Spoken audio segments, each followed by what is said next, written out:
your mind is fascinating. You can literally watch you just like put together a system, like in your head. You know what I'm saying? Yeah. Everyone that comes in, whether it's Damon John or a big influencer or whatever, they're like, who decorates this? What's the interior? And I'm like, it's me. And then they're like, no, really, we want to hire them. Who's the interior designer? I'm like, no, really, it's me. Egotistical like way of like, oh, I'm better than people, but it's like some people just are better than other Yeah, people. of course. Like they're just better, right? Like just objectively. Yeah, 99% of the time you'll fail not because you can't do something or you're not smart enough. It's because you have some limitation somewhere that came up somewhere through society and the internet or your upbringing that's stopping you even attempting to do it, right? Yeah. Like most of the time people fail not because they can't do it, it's because they don't believe they can do it.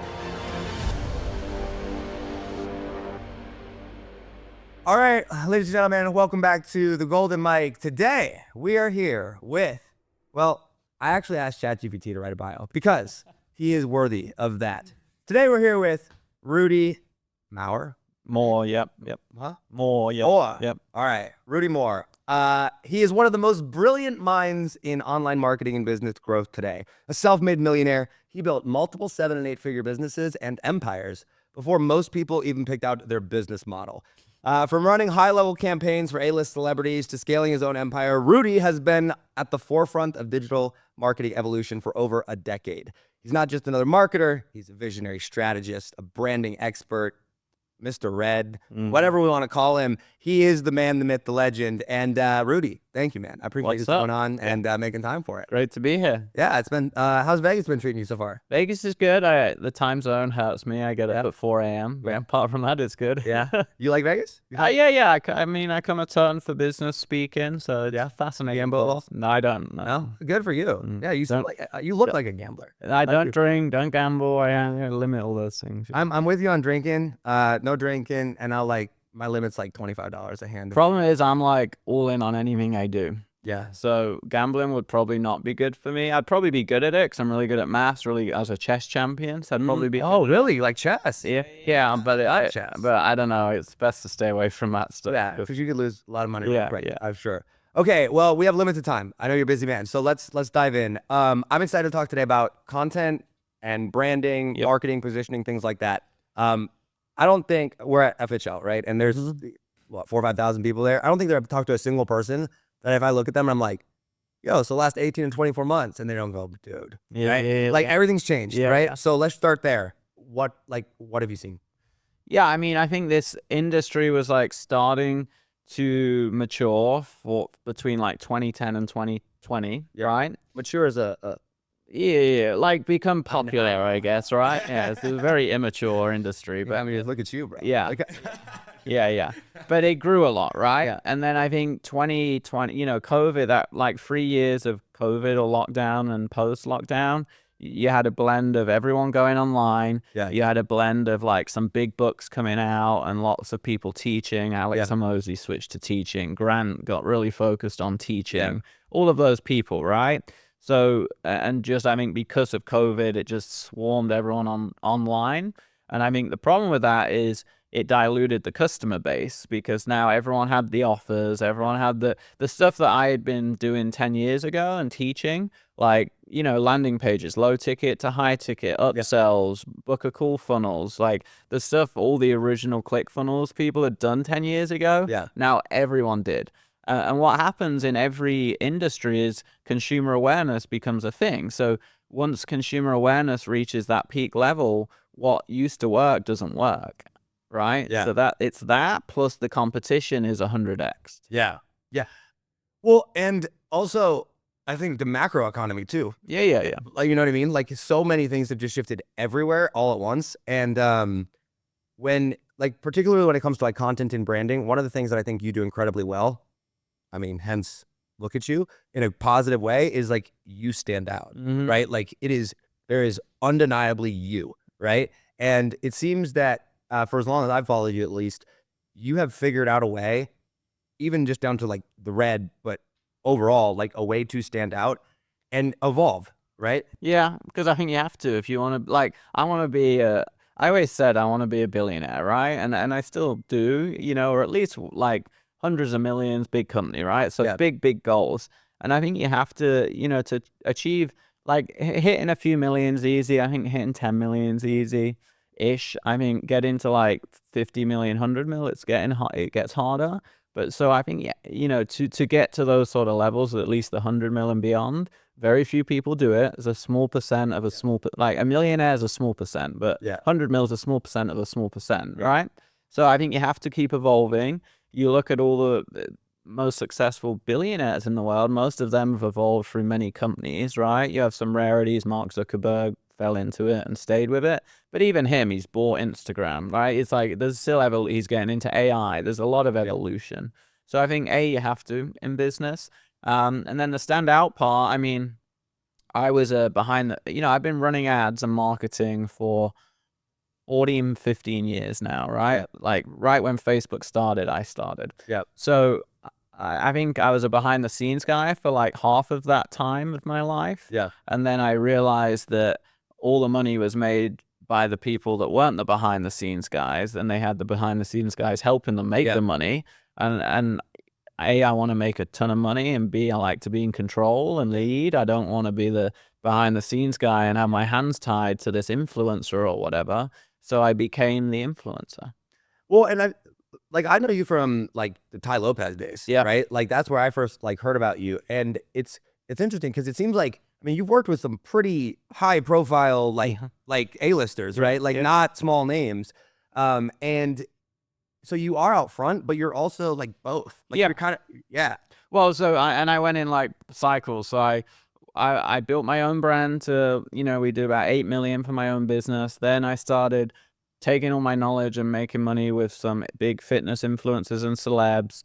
And then I had an agency doing it for other people. Then I flip-flopped back, grew my new company in marketing to like 30 million. And then I was like, now I want to do both, right? Like I've done both sides of the coin at different times, but now I want to do both at the same time because it's like we grew our team to 110 employees. So I'm like, I got the team to roll out 10 brands now, right? And my brand and a bunch of celeb brands. How do you like if you look at the traditional is loose, but like mainstream advice for entrepreneurs, particularly in the online space, it's like focus one like thing, like you can't do multiple, you know, things of that nature.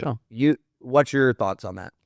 I see. Yeah. I mean, I see my brand. Yeah. Look, I mean, I can only answer that in 40 years when I see how successful I become, right? Maybe I'll look back and say, yeah, I should have done more focus. Maybe I won't.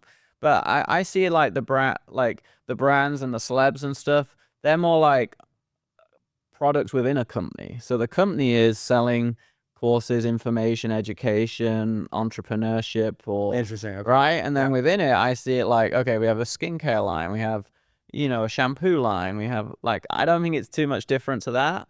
And also, I think I'm exceptionally good compared to at least the average marketer at teams and systems. Like there's probably 5 people in this entire industry that could match me on that. And because I have that skill set, it allows me to do more, right? It's like, if someone has 8 arms, they can juggle more balls than someone with 2 arms. It's just a statistic. Well, and I think it allows you to adapt faster. It allows you to stay ahead of things. Where'd you learn the skill though? Like of team building? And I've been a leader my whole life. Like in school, I ran for like when they did the class president stuff. At 13, I built one of the biggest online gaming communities in the world. I had 60 people in my teams, and I was a 13-year-old leading pro gaming tournament teams, shouting at them from my bedroom. Like I've always been like the leader. I remember we were hanging out at the ClickFunnels headquarters just a couple years ago, right? Yeah. And we were talking. It was me, you, and Dan, and I can't remember how the conversation started, but I was like, "Man, right now I'm in this phase where I'm just chilling." Yeah. Right. And you're like, I can't do that, right? You're like, that's not even like, even if I wanted to, I think I'd be miserable. Like you said, I'd be miserable doing what I'm doing, and I'd be miserable doing nothing. So at least I'm going to make, you know, like insane amounts of money with it. And I'm like, yeah, I can see that. Yeah. Right. So since then, or in the last couple of years, what has stopped working that used to work? I think what stopped working that used to work is all of the entry-level funnels. I wouldn't say they've stopped working, but they've become like eggshells, right? Whereas I used to walk on concrete, make high ROAS on day one, high ROAS on the front end. My first fitness business that I took to about 8 million, I took it to 8 million without back end. Like I would have made 30 million with a back end. Yeah, all front end products. You didn't even have a back end high ticket stuff. So, so it's like, so the path has got, like imagine it a bridge crossing between a canyon, right? It used to be a solid concrete bridge. Yeah. Great, safe, easy. Now it's like, one of those bridges in the movie where half the planks have fell out and people are falling off. So I think just because of the saturation, the consumer, the CPMs of 5x, the competition's bigger. People aren't buying it. They're not booking calls. They're not going on VSLs, webinars. They know what right? All those things have changed so much. So that's why I'm now moving out of this industry, because I have the skill set to apply it to all the industries that don't know about this thing. So example, I took one of my top products on webinars, partnered with a big Spanish influencer, 8 million followers, and we made $1 million from 5 webinars, had 30,000 people on them, because the Spanish industry in the marketing world is like 5 years behind. Okay, and we took these models to different industries, and all the funnels work better because the consumer awareness is different. What do you think is like the most, I don't want to say most important, but like from a branding perspective, you got direct response marketing, you got brand, you've got like different approaches to marketing, if you will. What's your thought process on that, particularly because it seems like the market today, like we talked about, like is maturing in the sense of it's never going to go back to being easy, right? Because it's going to catch up to normal, right? It's going to be hard. So like, as the market matures and changes and things, talk to the person that's like, I don't know, maybe they're multi-6, 7 figures, they've hit 7 figures, right? And they're like, okay, they've got an idea that's working kind of, right? Like, what are you doing to reinvent brands now, if you will, right? And win. Yeah, well, let me answer the first question because it's a great one. What's most important, direct response or branding? So when I started, I did pretty much only direct response, but I did grow somewhat of a brand and community in my fitness business. So that was my main focus, and I did very well, really direct response heavy. And then I think now, because of influencers and social media, brand and tribes and communities has become so important, right? Like look at ClickFunnels. It's done well because of a funnel hacker tribe, right? And even the big influencers and celebrities, people want to rally, top podcasts, people want to rally behind a tribe, right? Presidential elections, they want to rally behind a tribe. So I think, and that's core psychology. I mean, that's been around since cavemen, right? So that's never going to go away. But I think the internet 10 years ago, there wasn't the opportunities and places to create it, whereas now there is, right? There's all these chat rooms, communities, Facebook groups, Instagram groups, everything, right? So I think the answer now is they both are needed, whereas in the past you could do either or and be successful, whereas now I think you really need both. And it's about knowing the foundations. Like, to start, you can't just pop up, now I have a big brand and community. It's like, no, you have no customers. You don't have them, right? So direct response is probably more important in the early days because you need customers, and you get that through ads and marketing. Yeah. And now it's like, okay, I figured out my funnels. I'm getting 100 leads a day, 20 new low ticket customers, 5 high ticket customers. Keep scaling that and start thinking the long-term play about the brand now. Yeah. So that's how I'd answer that first part. Okay, to expound on that, your mind is fascinating, right? Like I can you can literally watch you just like put together a system, like in your head. You know what I'm saying? Yeah. And I one of the things that I really try to do, particularly right now with the podcast, is understand models. Sure. Right? Because I reached a point where it was like, all right, did $1 million, and then a new business is $1 million, and I'm like, I could get to the $1 million. And then it was like, I tried to go to 3 million, and it was like, I didn't know what to do. Sure. Because I literally didn't have the model because I didn't know what I was looking for. Right. Yeah. And then as soon as I had a model, it was like, oh, cool. So do you have like the same system in your head, or like the same process in your head for like building a system for anything, or like what's the foundation of how your brain works? Yeah, it's a good question, and it's funny because I have this super visual brain. Like, I decorate all my offices and studios and stuff. We have I think 12 rooms in our Miami office, for example, different rooms and studios. And everyone that comes in, whether it's Damon John or a big influencer or whatever, they're like, who decorates this? What's the interior? And I'm like, it's me. And then they're like, no, really, we want to hire them. Who's the interior designer? I'm like, no, really, it's me. And I'm like, and I even said this to my wife the other day because someone else came in the office, had a tour, and could not believe it was me. I said, when I picture, like, I just built my gym out. If you go to my Instagram, you'll see this red gym. And as I was ordering everything, I could tell you every little detail is exactly how it turned out. And I said to my wife, I said, is that normal? And she said, no. Like, I could understand conceptually, like, the rough idea. I'm like, no, every little tiny detail is exactly how I envisioned it. So I think I've got, like, that's how my brain works, right? To answer the question around models. So we launch a product or a celebrity or a funnel, and my brain's kind of like, if you've ever watched Prison Break and it creates the map of the prison cell, the architect, the blueprints, right? Like, that's how my brain works. I just see this blueprint in the sky, and it's the whole thing. So like you see this visual, right? Like you Yeah. can like picture it. Yeah. And then like, do you go and be like, from there you go, okay, what systems are required? Well, I have a big team now, so I just, like, I map this out. I'm on a team call. We have, at any one point in our Monday board, which is our project management board, we have 200 tasks, and it's that thing broken down into 200 pieces that I have a good enough team eventually, and obviously spend a lot of money on that team too. And my payroll's very high. You know, in our peak, our payroll and expenses were over $1 million a month. But that team is, yeah, good and bad for me. Yeah.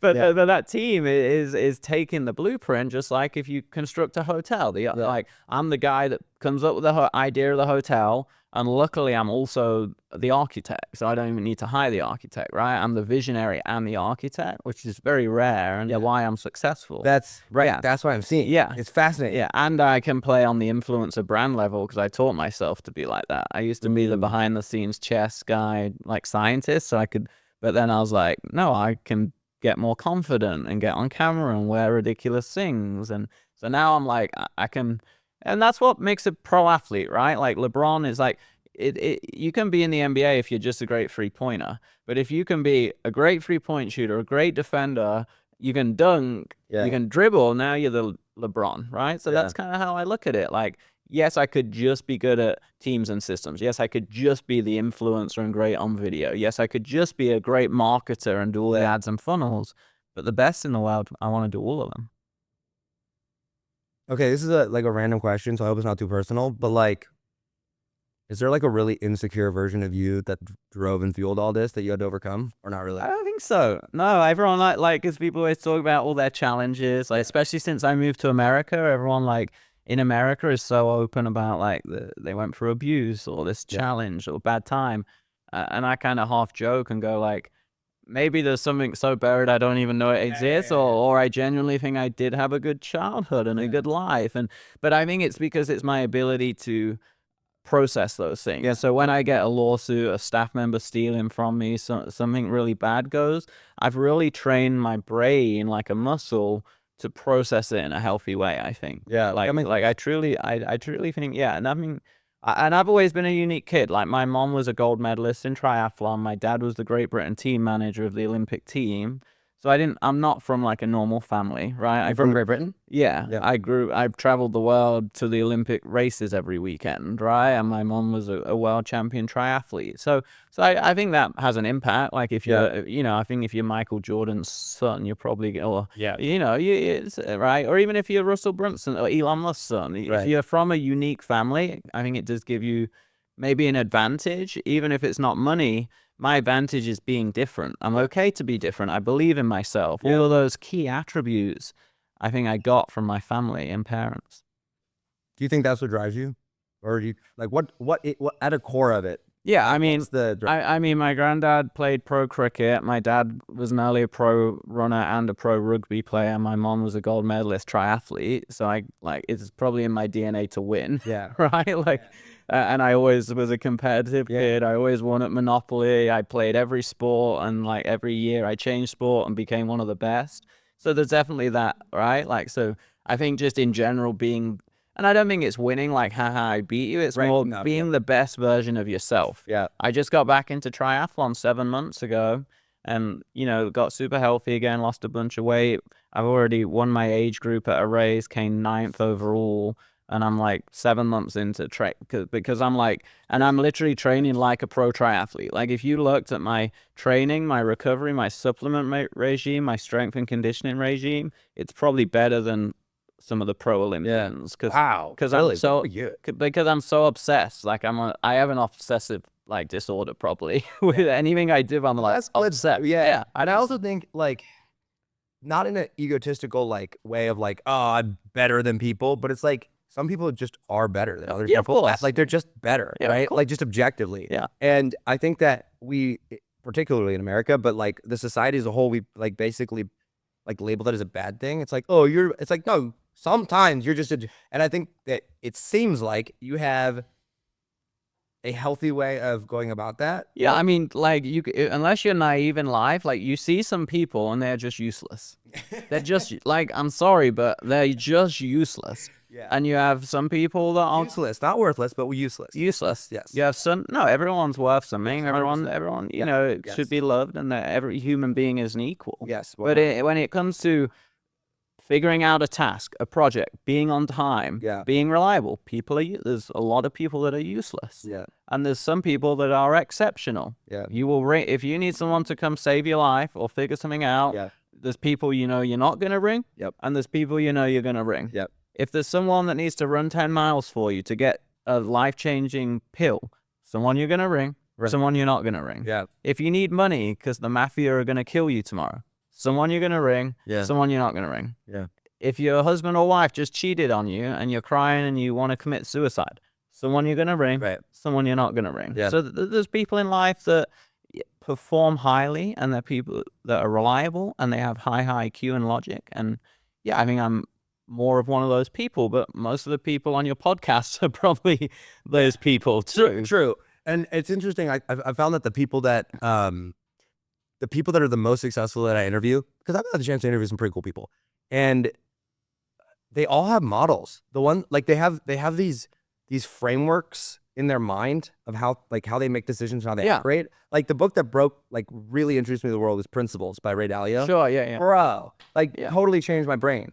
Oh, and if you took everyone on the planet and graded them based on stuff like that book, right? Or other books too, like communication books, right? And if you grade them on all, and we're talking now about fundamental skills of life. Right. There's people that are going to rank very highly on all of these and probably be very successful in all their life. They're going to be popular. They're going to be loved. And you're going to have the opposite side, sadly. And you're going to have a lot of people in the middle. And that's just a curve, like any scientific data curve that you see. Are you religious at all? Not really. Okay. Shifting back to Not religious, but I believe in something. I just don't know what yet. I like the fact you said yet. Yeah. Open. I always like to think I'm an open person. Yeah. Well, if I can, I would recommend checking out Jesus. The Gospels would be a good start. Yeah, you should. Anyway, that's not why we're here. But okay, so bring all that back to content and branding. Yep.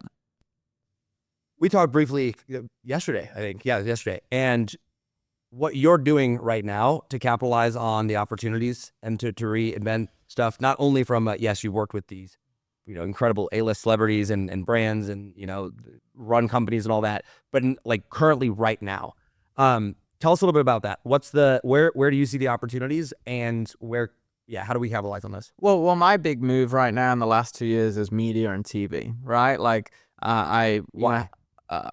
one is passion, two is strategic. Okay. So the passion part, I'm very creative. I'd love for you to see my Miami office. Like whenever anyone walks in, even big like A-listers, Damon John, they're like blown away, because that. So and I love creating stuff, whether it's a cool ad or a cool funnel or a cool booklet. Like I'm very visual. So I kind of not fell into TV. It was strategic because it was a great way to grow my brand and reach more people. Yeah. But then I became obsessed with it because I'm like, I went through this process and started creating more TV-like content. Then I filmed a show for Amazon Prime called 60 Day Hustle that has already been renewed for season 2. Did very well. Congratulations. Thank you. So, but I really love that process. It's like artists love doing a painting and seeing it on the wall. That's how a TV show is starting to feel for me. And I actually want to get into movies too. Oh, interesting. So taking that for entrepreneurs, business owners, things like that, that is the opportunity now. Well, I don't think it is for most people. Like I don't think it's not an easy thing to break in. Right. But let me break it down more usably for everyone listening. The version of that that's probably more applicable to everyone listening is highly engaged content that separates you from everyone else, content that helps you resonate with your avatar and tells your true, authentic story so they can connect with you, and doing authoritative brand stuff that separates you from just being another marketer that has a bunch of funnels but no substance. Yeah. And I think TV does all of those things, but there's many other ways to do it, right? A top podcast where people can get to know you and the true version of you, and you have great guests on, and they get to learn from you. It ticks all of those boxes, right? Highly engaging Instagram content can do many of those things. Having a school community or a Facebook community and you go live every day can do all of those things, right? Well, and I think too, like obviously podcasting is a lot of what we do. And I always tell people, I'm like, or entrepreneurs and our clientele, I'm like, you have to understand, you can use a podcast as an audience building tool, or you can use it as a networking tool. Yeah. Right. And it's like at a fundamental level, the way you structure, build, grow, like promote like your show is completely different if you want to build an audience versus just try to do networking. Right. But I think most of the good ones do both pretty well. Yes. But like how they start with a monetization strategy, like from the person that's starting out with it, I think there's a fundamental difference. There's two paths, but I think they start to come back together. 100% correct. Yeah. And it seems like that's probably the way it is with like media and as well, right? Is there like look at Alex Hormozi, where he has very little traditional like mainstream media, right? Yeah. And you, on the other hand, have a lot of it comparatively, right? Sure. Do you think that there is a certain, I don't know if image is the right word, but I'll use it, that there's a certain image that you have to portray in traditional media that like is just required? Like you have like flexibility within it, but like do you have to be polished and present like a certain way in order to play that game? Yeah, I think there's a level of either having to have that or having something. But I think, like, let's use Alex as an example. If he really wanted to, he probably could get into mainstream media because, he does have a unique character and he's very successful and he communicates well and he's got great results of everything he's done. For whatever reason, he's chose not to at this point, right? And again, it's like the paths, right? Like my path's this way, his path's this way, and in 40 years, me and him can go for dinner and see who took the better path, maybe, right? And better can be quantified by also happiness, not money, and who spent time with kids. There's so many variables, right? Alex Hormozi doesn't believe in happiness. Yeah. You Did you see this Twitter? Yeah. Side note on that, one of the funniest things ever, him and Becker have been friends, obviously, forever. But Alex always tweets out about how, like, don't go to your friends' weddings and blah, blah, blah, all that. He's definitely more hardcore than me. Right. Yeah. But literally, like, 3 days, or last weekend, he would have Becker's wedding, and he just tweeted a picture of the two of them. And, of course, Twitter. Yeah, it's funny. Yeah. I'm a fan. No, to answer the question, though, like, I mean, big mainstream media definitely needs something, but, like, something unique, and it's very hard to break into. And, again, I was very, like... I think that one other reason I'm successful we've not talked about yet is my goals and dreams. I say I just filmed a documentary for myself that's coming out soon with these other documentaries.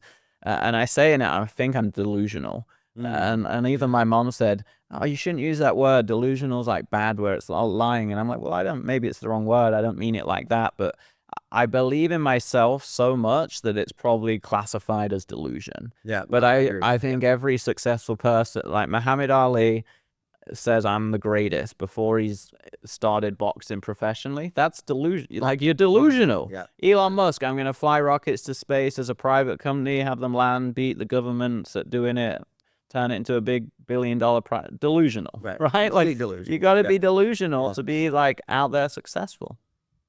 Do you think, like, how do you know, like, why do you think that you have something to say that's worth anything though?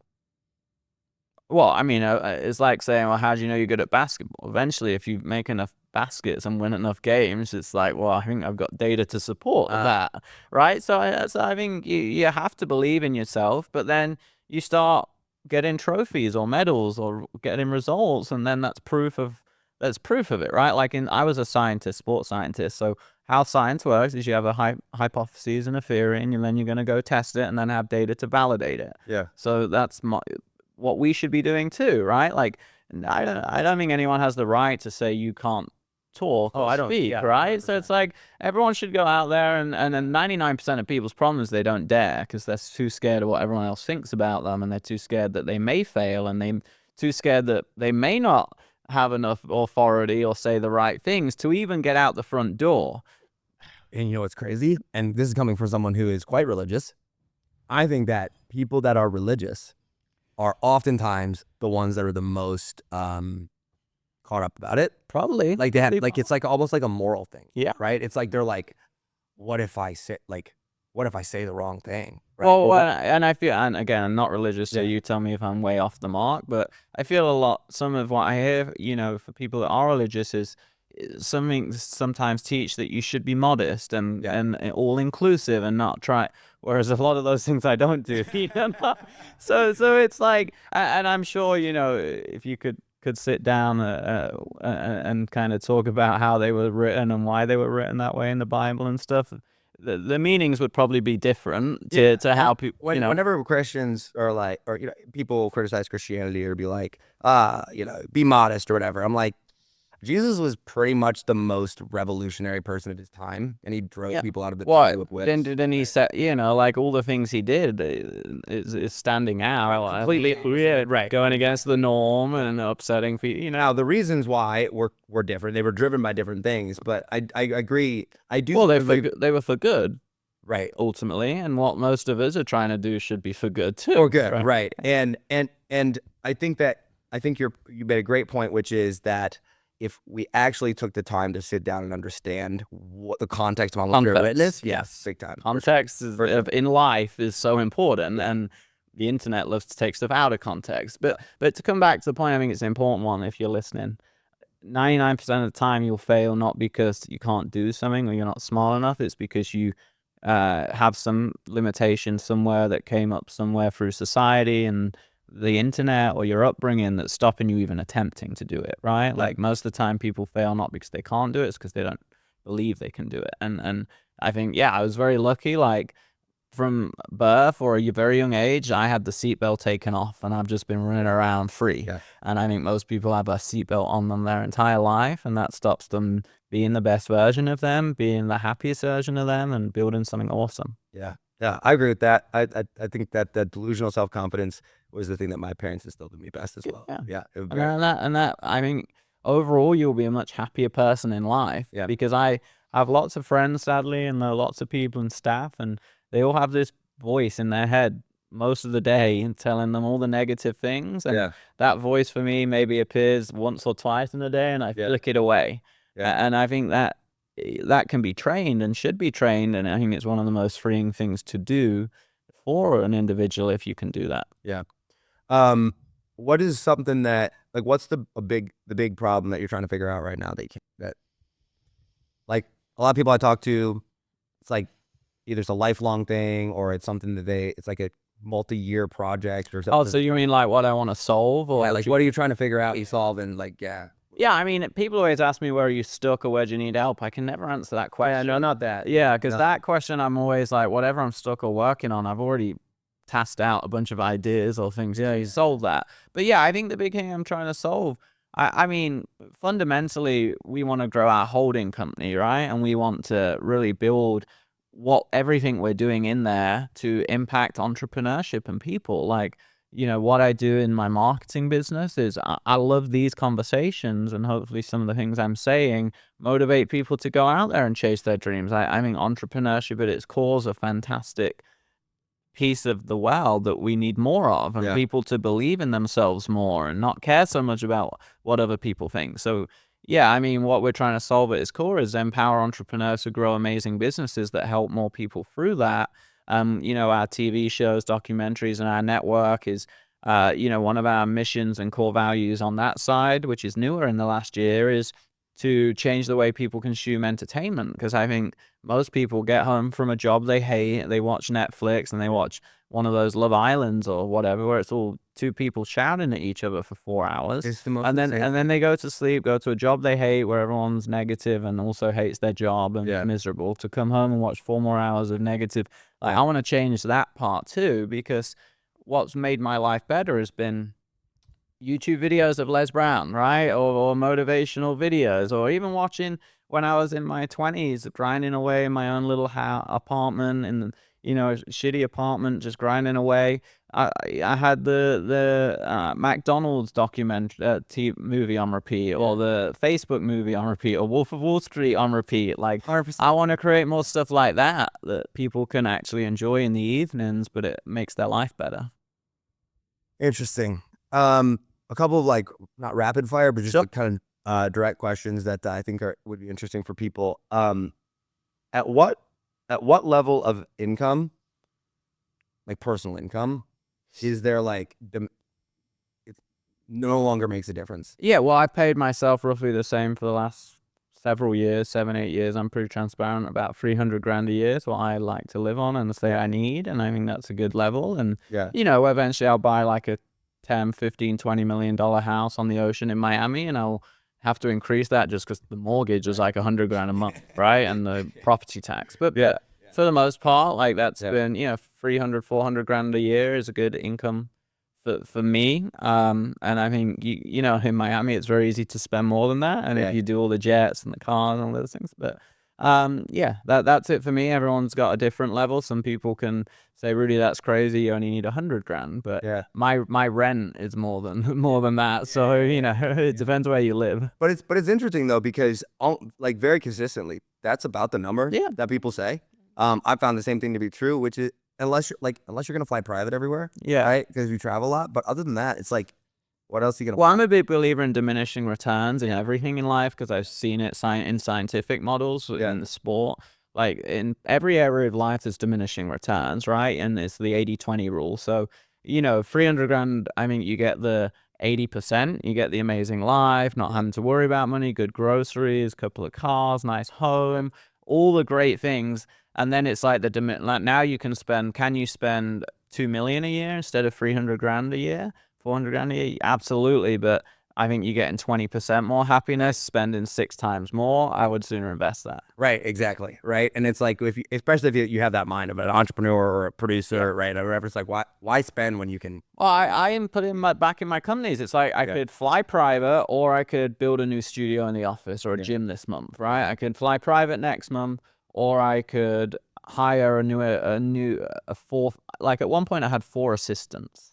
Like, so it's like I Bro, could, that's a full-time job. yeah. But I was like, I could fly private or have another assistant that's going to save me. Even the 4th assistant is diminishing returns. Right. The first one was a big one. Second one's pretty big. And then they were diminishing returns, but I did it because I valued my time so highly. I was like, well, even if they save me 5 hours a week, if I value my time at $1,000, 20 grand a month, and I'm paying them 4 grand a month or whatever, like, so it still makes mathematical sense. that makes But the point is, you can use that money, I think, better for the most part. And look, if you have an $800 million company, you own 100% of it, and it's spitting out $200 million a year, do whatever you want, right? And save some of it, because it might blow up one day. But yeah, there's a point where you're earning such crazy money that you do whatever. I'm not there yet, but maybe one day. All right, a couple more questions here. I do want to touch on your the Amazon shows, Yes. And all that. Before that, one more question before that. What's your wife think of all this?